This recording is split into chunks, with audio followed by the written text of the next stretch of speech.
High, আমি স্বাগতা। আজ আমার রবিবারের হস্টেল লাইফটা তোমাদের সাথে একটু শেয়ার করব।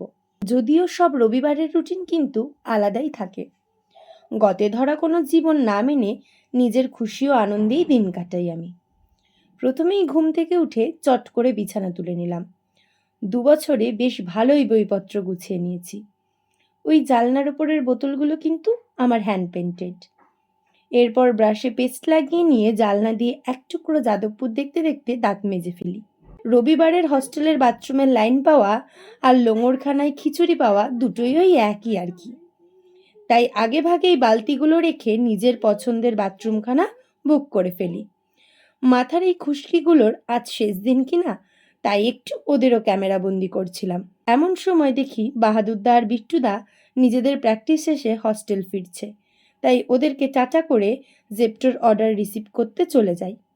রুমমেট দিদির জন্য জল গরম চাপিয়ে আমি গত রাত্রের এঁটো বাসনগুলো ঝটপট মেজে নিয়ে চলে আসি।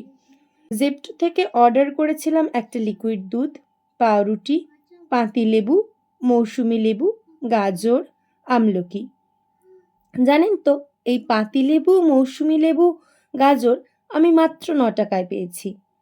তারপর বেলা 12টায় চা বানিয়ে সেটা খেয়ে স্নান করতে চলে যাই। 3টে বালতি কম পড়ে যাবে বলে মাঝে বন্ধুর দুটোও নিয়ে চলে আসি। যেহেতু মিনি ভ্লগ বানাতেই পছন্দ করি, তাই এটা আর বড় করলাম না।